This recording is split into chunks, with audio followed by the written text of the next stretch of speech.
Hello students, welcome to Legacy IAS Academy. Today we are going to discuss about a very important river interlinking project that is commissioned by the Government of India and has been approved, that is three rivers, Par, Tapi and Narmada river. So we are going to discuss in details that what is this river interlinking project, why are there so much dispute and so much controversy regarding this Par-Tapi-Narmada river interlinking project, and also we are going to discuss in brief about the river interlinking projects of India, how far it has been successful, what are the issues, what are the challenges with regard to that. So let us start and delve deeper into this particular topic.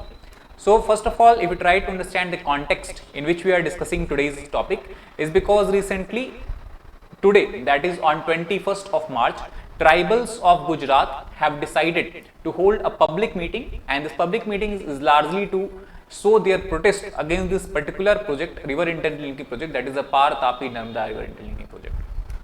The question is that why this protest is going on. So before that, we have to understand that this is not the first time tribals are protesting in this particular regions or for this particular project. It is in last 1 month, 4th such protest against this particular project.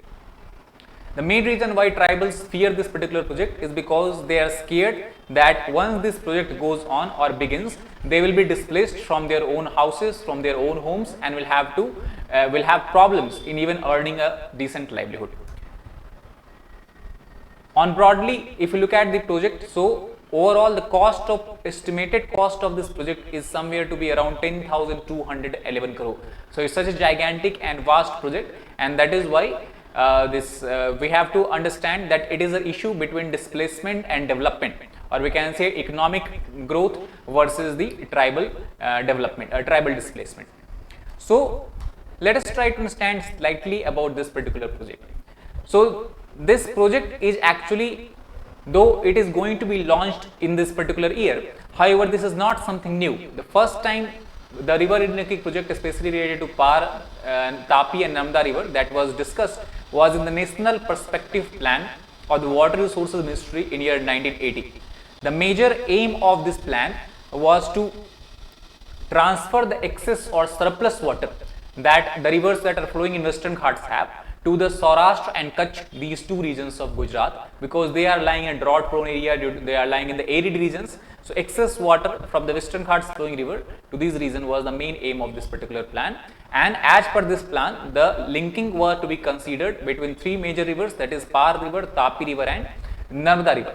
Par river is the westward flowing river, and it has a high volume of water and excess volume water that is not utilized anyway. So this excess water will transfer to Tapi, and from Tapi it will be transferred back to the Narmada. If we try to understand this on the map of India, here we can clearly see this is the Par river that is flowing through the Maharashtra region, state of Maharashtra. On the northern side, we have the Tapi river that originates somewhere from the Betul plateau near Maharashtra and flows to the Gulf of Khambhat near the city of Surat. And slightly to the north, we have the river Narmada that originates from the Amarkantak plateau. Amarkantak plateau flows through the state of Madhya Pradesh, Maharashtra, Gujarat, and also falls into Gulf of Khambhat near the city of Bharuch. So that is the main, you can see this red line that you are seeing here, that is the proposed Par-Tapi-Narmada interlinking project, where the excess water from Par river is transferred to Tapi and from Tapi to the Narmada by connecting large number of canals, dams, as well as various weirs and all these kind of things. This is not the only project as per NPP. Two similar projects has been envisioned in the NPP. Other is in the state of Maharashtra itself, and the river interlinking has to be commissioned between Daman-Ganga and Pinjal river, and other is between Ken river and Betwa river in the state of Uttar Pradesh and Madhya Pradesh. And this region where Ken-Betwa interlinking is envisioned lies in the drought prone area of Bundelkhand. So these are the three major river interlinking projects in the western and central India as per the National Perspective Plan, which government has given a go ahead. So how the river interlinking will be achieved, that is the most important question. So as we discussed, it cannot be achieved simply by transferring of water from one river to another river. It needs to a development of large number or large amount of large number of infrastructure facilities. For example, in this particular project, it is believed that 7 dams have to be constructed. Not only this, 3 diversion weirs so that water can be diverted from one region to the other region has to be constructed. And also, since this lies in the mountainous regions where we have Ajanta range, we have Satpura range, and we have Vindhya ranges, and as the river water will have to flow through these particular mountain ranges, there is also a need to construct several tunnels for transference of water from Par river to the Narmada river. Apart from that, we will also have to connect a long distance canal to transfer the water. So almost 395 km long canal will be constructed, and since the river is lying in mountainous areas, the plan is also to utilize the hydroelectric potential of the river by construction of hydroelectric power plants. So that is why 6 powerhouses are also to be constructed once river interlinking is achieved. The main plan that how this river interlinking will be helpful or how this will be done is, as per the scientist and expert, they have said that excess water which river Par will have during the season of monsoon, that time the river water will be diverted, and this diverted water will then transferred by a network of canal, and also it can be transferred to the Narmada canal, which already existing canal is there, and then water can be transferred to dry region of Saurashtra and Kutch. The other advantage that will accrue due to this river interlinking project is that right now the Narmada canal largely receives its water from the Sardar Sarovar dam. So if this interlinking project is completed, that means the dam or the water of Sardar Sarovar dam will be saved, and it can be harnessed or utilized for some other purposes, or to transfer water to the other northward regions, for example even to Rajasthan. So overall it will increase the irrigation potential of the water or rivers in this particular region by achieving this interlinking, objective of this interlinking of Par-Tapi and Narmada river. However, we have to understand the impact of the projects. So obviously, as each development project have certain positive aspects, positive impact as well as certain negative impact. So positively, as we discussed before, it will increase the area under irrigation, and that will actually cause increase in the agriculture crop production and crop yield of India. And as per the current it is believed that almost 232,175 hectares of extra land will be brought under irrigation once this river interlinking has been achieved. Not only that, we also see the cases of coastal flooding or coastal inundation during the monsoon season especially. So the interlinking will also help us in containment of flood in the coastal regions during the monsoon season. However, if you look at the negative impact of this project, so it is believed by environmentalists that almost 6,000 hectares of land will be submerged, which is not a barren land, but is also a heavily forested and dense forested land, mountainous land, tribal land, that all will be submerged. There are several villages that also lies in the proposed interlinking area. So one village will be completely submerged, while 60 villages will be partly submerged due to this project. And if you look at the tribal families, that is believed that almost 2,500 families will be affected, either fully displaced or will lose their livelihood as a result of this particular project. So now let us try to understand that this is one of the interlinking projects that the government of India has envisioned on a larger scale. So what else or what other projects are there? So it is actually a part of National River Interlinking Project, which basically can be divided into two parts. First, we have Himalayan River Interlinking Project, that can basically be subdivided into two sections. The first is, the aim is to interlink Ganga River, Brahmaputra River with the Mahanadi River, and second also aims to merge or interlink the eastern tributary of Ganga with Chambal River and Sabarmati River. Chambal River is a very important river originating from Vindhya Hills of Madhya Pradesh and very important tributaries of Yamuna, while Sabarmati River originates from Aravalli Hills and falls into Gulf of Khambhat. So basically what will happen, since these central and western India are kind of arid area, dry area, if we are able to connect the eastern tributary of Ganga with these rivers, we will be able to transfer the excess or surplus water from the East India to the central and west India, thus solving the drought and aridity problems of large part of the India. The second aspect of this project is regarding to the peninsular India. Here also we have the project that envisions to connect the Mahanadi River with the Godavari River in the south and further to Kaveri and Krishna. Second, it envisions the interlinking of Ken and Betwa, and then further interlinking with the Kali Sindh and Chambal River. Both are tributaries. All these four rivers are actually tributaries of the river Yamuna, and we can say it is the secondary tributaries of river Ganga. And the third aspect or third proposal under this project is the diversion of some of the west flowing rivers to the eastward side, or the surplus water of the west flowing rivers will be diverted to the eastward side, as the requirement of water in the eastward side is much more higher as compared to the western sides. That is all about National River Interlinking Project. If you look at the map here, you can clearly see this is the Par-Tapi-Narmada interlinkage, this is the Sabarmati river, this is the Ken and Betwa, then we have Kali Sindh Chambal. So the water will transfer all throughout these regions. Then we have also transference of water between Ganga river, Brahmaputra river here, and then further to the Mahanadi river interlinkage. This can be further interlinked with the Godavari river, Krishna river and Kaveri river in the south. So if we are able to actually what I can say, if we are able to witness the actual success of this project on a large scale basis, all the rivers of India, almost 70 to 80% of the major rivers of India will be interlinked with each other. That will cause large scale we can say increase in the value, increase in the area under agriculture, and that will be very significant, because 60% of India's agriculture region still depend on monsoon rainfall, and thus it is due to this factor that if some year monsoon failure occurs or monsoon does not cause as much amount of rainfall as required, that causes large scale crop failure, and this crop failure can also be related with the farmers' suicide, especially in the Vidarbha and the dry regions of Maharashtra and dry regions of the Telangana and southern India. So that problem can be to a large extent addressed. Now if you try to look at the brief background of interlinking project on India, so the first such concept was envisioned by Sir Arthur Cotton during the British Raj time, when India was under the colonialism of British Empire.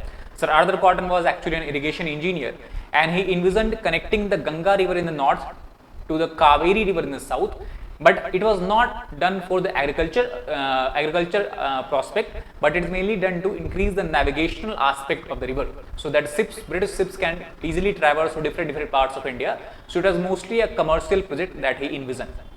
However, once India got independence, somewhere in year 1982, we have development of a body or setting up of a body that is called as National Water Development Agency under the Ministry of Jal Shakti Abhiyan.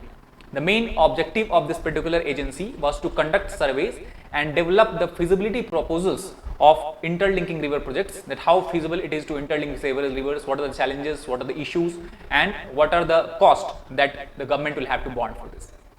Further, the next development has happened in the year 2021, when an independent autonomous body was set up by central government by the name of National Interlinking of Rivers Authority.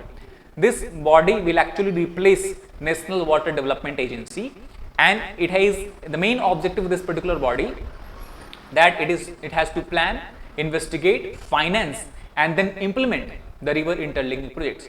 So that is from this what we can understand, that NIRA is actually a wide encompassing body with a very wide mandate, and it will look over all the matters or all the aspects of river interlinking projects. Even it can raise funds from the international as well as national agencies, can park the fund in its account and can use and utilize it wherever it deems necessary for this particular projects.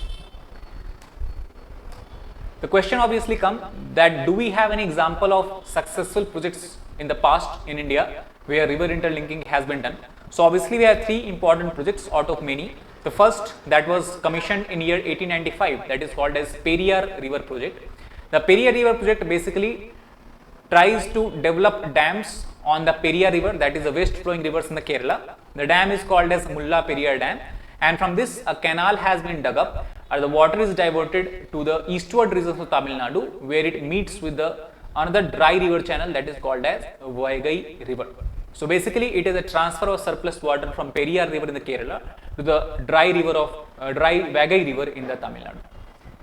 The second such project has been commissioned in year 1963, where the river Ravi was linked with the Byas. Both are the tributaries of Indus River and flowing through the states of Punjab in India. If you look at the map here, this is the Ravi River and this is the Byas River, and here the interlinking was done by connecting a dam called as Bhakra Nangal Dam, and through which we have a connection of canal called as Bhakra Canal. Further, this interlinking was also extended up to the Satluj, where Byas River was linked with the Satluj River in the state of Punjab and Haryana. So now it has become a kind of Ravi, Byas, Satluj linking canal. Further, the Satluj canal was linked, or Satluj river was linked with the Yamuna river by Satluj Yamuna canal. So basically in this region, what today we are seeing is the interlinking of Ravi river with Byas river with Satluj river, and Satluj river with Yamuna river. So it is largely now had become a kind of Ravi, Byas, Satluj, Yamuna interlinking project. The most recent successful project that has been completed in this particular aspect is interlinking of Krishna river in the south to the Godavari river in the north. Both are eastward flowing river originating from the western Ghats.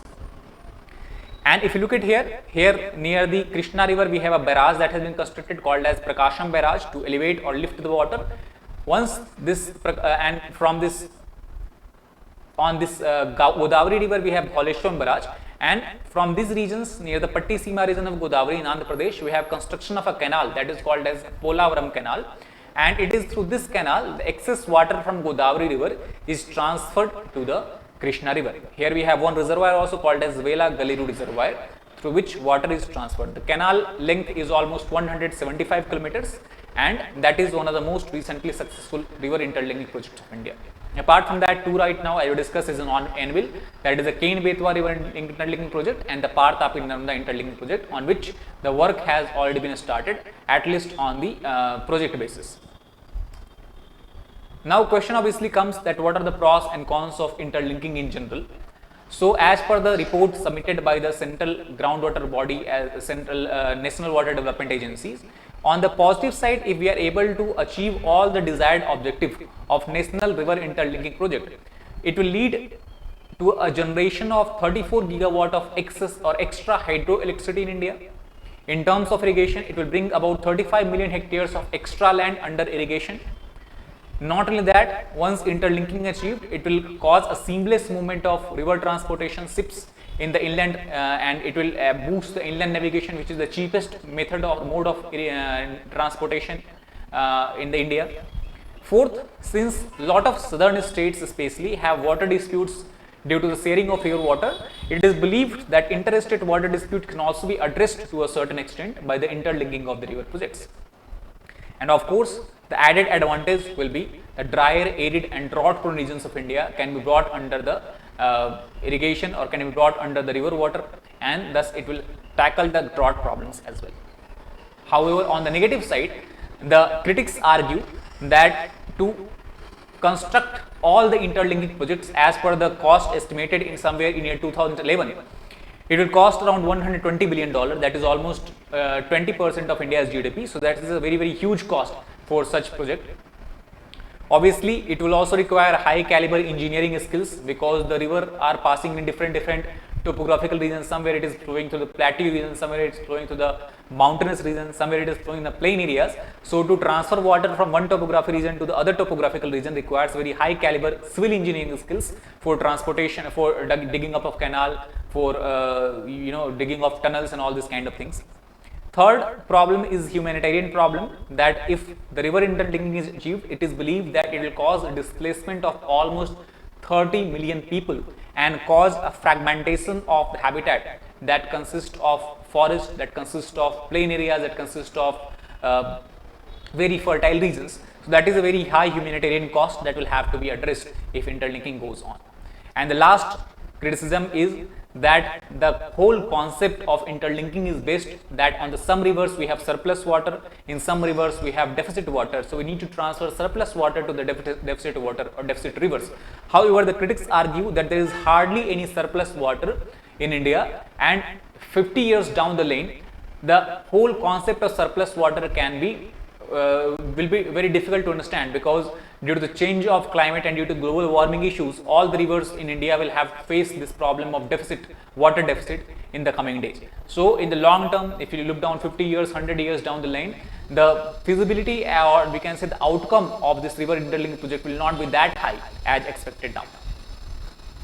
So what should be the way forward? So as suggested by the central groundwater body, that there is a very good alternative that is available to us. Instead of focusing on just transferring of water from excess water from surplus river to deficit river, we need to focus on the groundwater research, because it is believed that just in the 25% of the capital required for national river interlinking, 30% of the desired groundwater recharge can be achieved, and that is a very good cheaper alternatives and much more environment friendly as well as much more humanitarian in nature.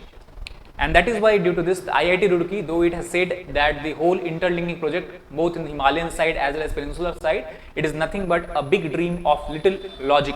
And this logic, this is something that we have to keep in mind, that if we have better and cheaper alternatives available rather than interlinking of rivers, we should focus on those aspects also. So that is all about this particular project, this particular issue. I hope you understood brief salient points about interlinking of rivers. That is all for today. Thank you very much.